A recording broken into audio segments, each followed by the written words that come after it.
SARFA is the act SARFASI SARFAESI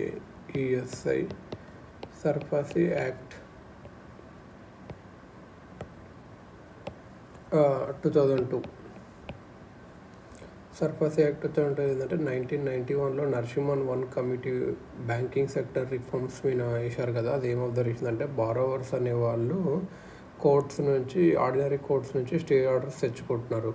బ్యాంక్స్కి అలా difficult అవుతుంది recover చేయడంలో NPA.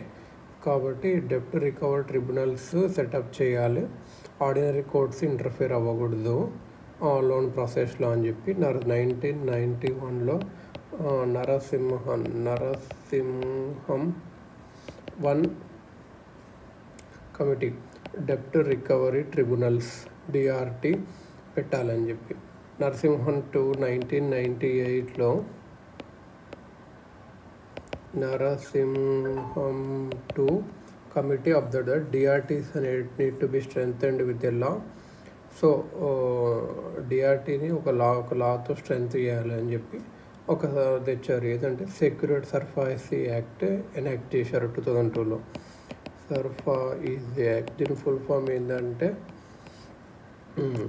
Securitisation and reconstruction of financial assets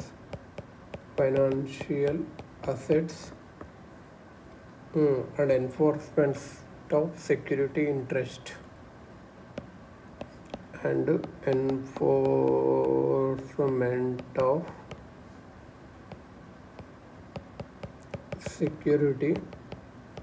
interest అన్నట్టు. అంటే ఏంటంటే securitisation and reconstruction of financial assets and enforcement of security interest. Securitization and reconstruction of financial assets and enforcement of security interest ఇది full form. Lenders ఎవరైతే ఉంటారో వాళ్ళు attach చేయొచ్చు మార్టేజ్డ్ అసెట్స్ని loan కన్నా కట్టకపోతే.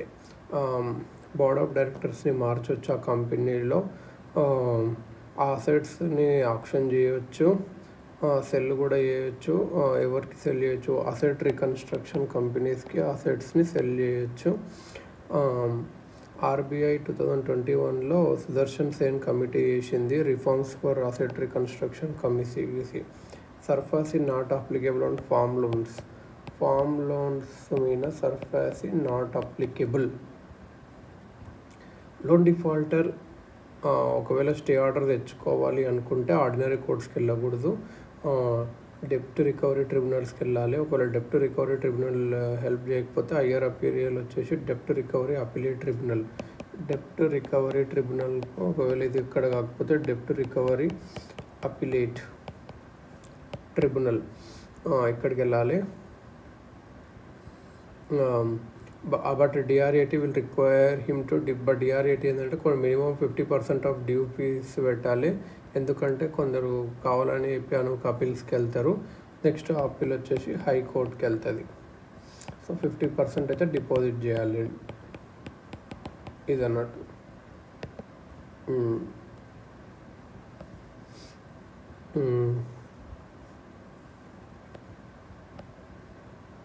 ఇది నెక్స్ట్ వచ్చేసి ఎవరికి సర్ఫాసీ పవర్స్ ఉన్నాయి అంటే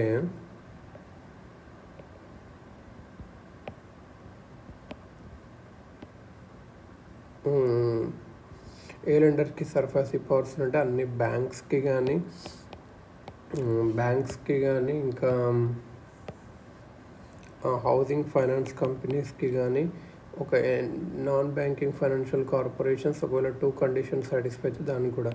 NBFC non banking financial asset 100 crore or more assets ఉండాలి, 50 lakhs లోన్ అన్న వచ్చి ఉండాలి ఇలా అన్నట్టు.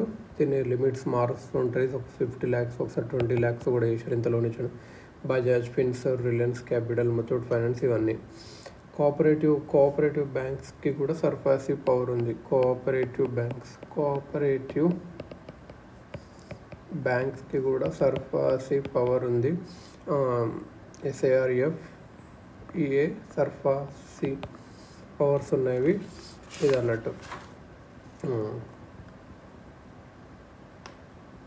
హైకోర్టు జడ్జిమెంట్ ఏం చెప్పింది 2007లో అంటే యూనియన్ సర్ఫాసీ యాక్ట్ అనేది does not apply to cooperative banks because cooperative banks are outside the law making power of the అలా అయిపోయింది. కానీ 2020లో ఏం చేస్తుంది హైకోర్టు 2007 సుప్రీంకోర్టు మాత్రం banking involve all types of bank both commercial and cooperative banks. So union made the SARFAESI act to empower banking sector. ఇది మరి limitations ఏంటి అంటే ఈ డెప్ట్ రికవర్ ట్రిబ్యునల్స్ కానీ డెప్ట్ రికవర్ అప్లైడ్ ట్రిబ్యునల్స్ కానీ అండర్ స్టాఫ్డ్ ఉన్నవి 1 lakh+ cases pending ఉన్నవి. So case వచ్చేసి ఇయర్స్ నడుస్తుంది. బారోవర్ మాత్రం అసెట్ తనకే ఉంటుంది. అసెట్ వాల్యూ తగ్గిపోతుంది ఎందుకంటే వెహికల్స్ అవన్నీ దాని వాల్యూస్ తగ్గిపోతున్నాయి. ఇప్పుడు ఒకవేళ ఆక్షన్ ఎప్పుడో చేసినా దాని ఆ వాల్యూ ఏమి ఉండదు. కొన్ని బిజినెసెస్లో auction or liquidation may not yield the best return for the banks. Hotel resort remote ఏరియాలో ఉందనుకో, అక్కడ ఇంకెవరు లేరనుకో, ఇది ఒకదాన్ని చేస్తే ఇంకా ఇంట్రెస్ట్ ఏమి ఉండదు. ఈ దాంట్లో ఏంటంటే లోన్ రీస్ట్రక్చర్ చేస్తే బాగుంటుంది. ఇంట్రెస్ట్ రేట్ తగ్గించి టెన్యూర్ పెంచితే ఇప్పుడు బ్యాంక్స్కి ఎంతో కొంత లాభం జరుగుతుంది. అంత సర్ఫాసీ యాక్ట్ డస్ నాట్ ఫెసిలిటేట్. కాకపోతే ఇలాంటివి ఏం లేవు అన్నట్టు ఆర్బిట్రేషన్. సో గవర్నమెంట్ కొత్త లా వచ్చేసింది IBC.